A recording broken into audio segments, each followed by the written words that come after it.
Lord our God, fill all the Sunderland players with strength in mind, body and heart. Grant them self-belief and a spirit of confidence. We thank you for the gifts and talents in Sunderland Football Club and for the great gifts and talents of all our players. Bless them in the weeks that lie ahead, and we ask that they may use their gifts and talents and for the good of the city of Sunderland. Amen.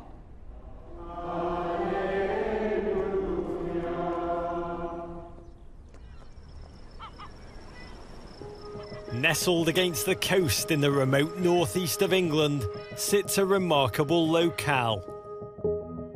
Nobody ever drives through Sunderland on the way to somewhere else. Sunderland is a destination, or you're just not coming to the place at all. It's a proud city, built on an industrial past. We went into an 18-inch seam just to see where they worked and what they did Monday to Friday to earn the money to come and watch us play. And the values of loyalty, tenacity and stoicism cherished by all those who live there. This is their city, this is their club. The fate of geography gifts its residents with an inescapable birthright, devotion to Sunderland AFC. Everybody in England likes football. In Sunderland, it's a different level. It's not a game, it's everything that makes me life. It's embedded into what you are. That devotion is a labour of love, equal parts regional pride, pure passion and leaps of faith. It's about coming together and uniting behind something that they believe in very strongly. Born of now mythical glories won in generations past. They really captured the hearts of the entire world. Reinforced by the drama of repeated logic-defying end-of-season great escapes in the present day. It's extraordinary! Sunderland fighting refuge in the Premier League! That connection between team and town never falters. Miracles exist, and blind faith lives on. This is the story of Sunderland AFC. The Black Cats had, in recent years, earned themselves a unique reputation as the Premier League's masters of the Great Escape.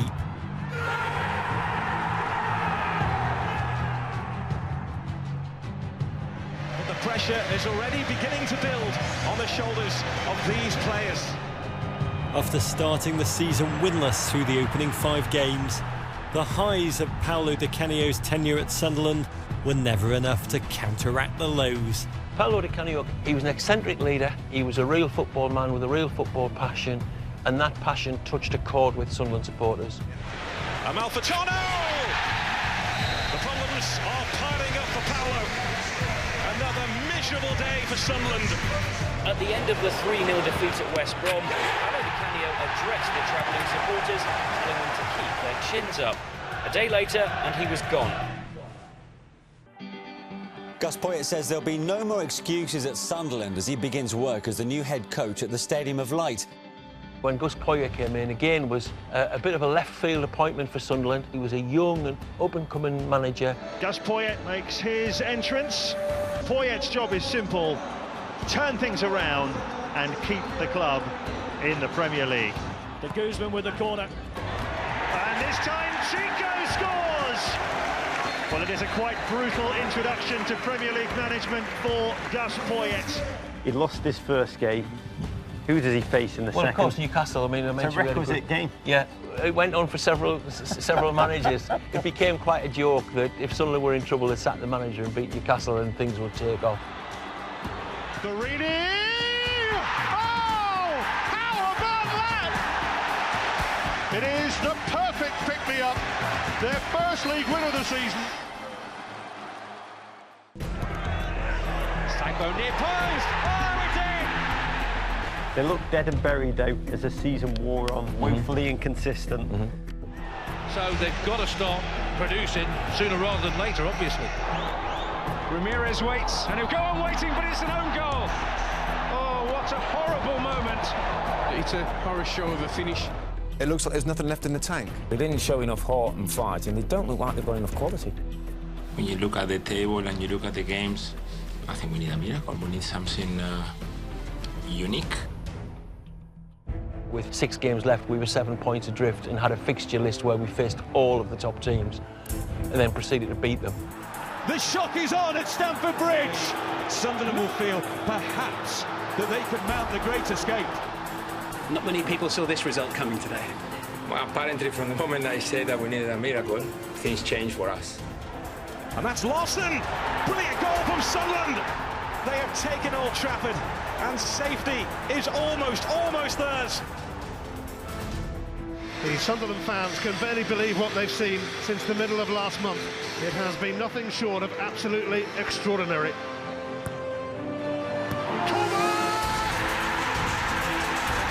The miracle continues. Lawson, Breedy, that is just brilliant. From going down to staying up in 3 short weeks, they are Sunderland and they are safe.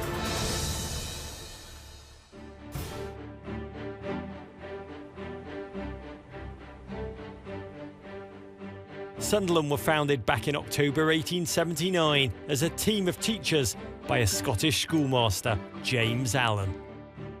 And despite being established 9 years before the formation of the English Football League in 1888, Sunderland's geographical isolation prevented the club from becoming one of its founding members. The world's oldest football league is the English Football League. 12 founder members of the Football League were all either from the Northwest or from the Midlands. Sunderland in the Northeast, particularly with the kind of transport that you did or rather didn't have at that period, were not allowed to join because it was too difficult to get to Sunderland. And in the first year of the Football League, it was won by Preston North End, who were unbeaten and to this day are known as the Invincibles. Except they weren't invincible, they came to Sunderland for a friendly and Sunderland absolutely hammered them out of sight. And eventually, after 2 years, Sunderland were allowed to become the first team to join the league only because we offered to pay the travelling expenses of every other team to come to this far-flung bit of the country in Sunderland. Right from when we entered the league in 1890 until 1958, Sunderland were the only team to have only ever played in the top flight. Within a couple of years, we'd won it. We also became the first team, and to this date, it's never been equalled, the only team to ever have a 100% home record and win every home game in the season. Because when people did come to Sunderland, they then started to experience the kind of support that Sunderland got that really got behind them. It was a bit different to what was elsewhere in the country. And that's when the crowd started to be known as the Roker Roar. Good atmosphere, superb fans, the Sunderland supporters. We're at Roker Park, that had a tremendous history. 99 years we were there.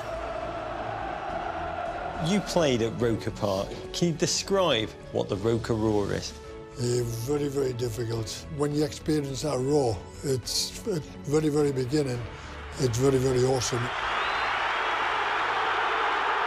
You can't get that atmosphere, not in with these modern stadiums. It was deafening. You could do that, and you could still hear the roar.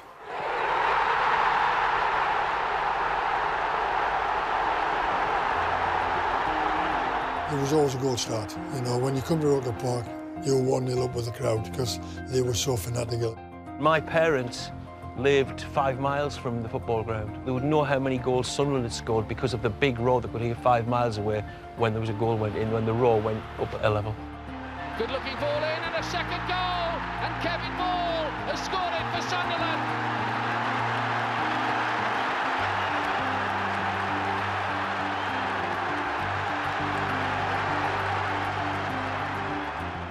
Once the people got on board, you know, they just the will of the team on it. Makes me blood pump, and it gives you that little extra 10% to go that little mile further, you know. There's stories sometimes of after games visiting players, wandering the stands, looking for the loudspeakers where the crowd was amplified, and then being quite amazed when they were told, no, the crowd's not amplified, you've just heard the Roker Roar. Probably the best match ever in my lifetime at Roker Park was in 1973 when Sunderland beat Manchester City by 3-1 on the way to winning the FA Cup. The atmosphere that night was unbelievable. You played in the greatest game in this club's history, the 1973 FA Cup final. What did that win mean for this city? Well, let's put it this way, I'm still dining out on that.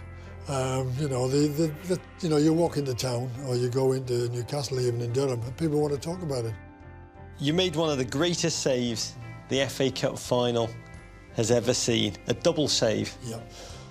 In the context of the game, you know, I think we were 1-0 up and I parried the first one. You know, your instincts as a goalkeeper is to get up and go for the second effort, which I duly did, and fortunately enough I got my left hand to it, hit the bar and came out. So, but this is the type of thing you did day in and day out really on the training pitch. You know, you work on making the save, pushing it out, getting up and retrieving.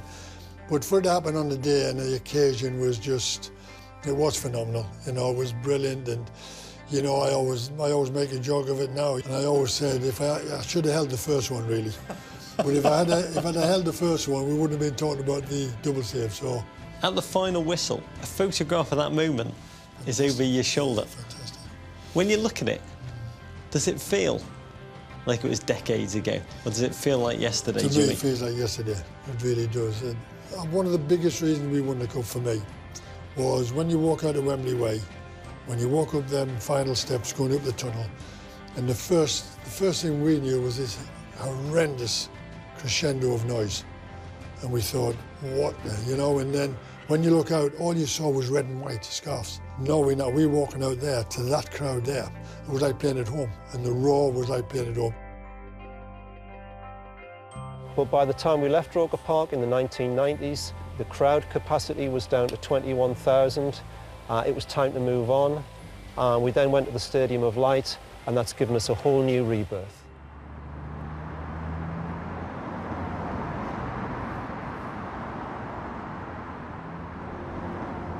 What role does the football club play in the city? Because it seems outsized. The club itself is a huge employer.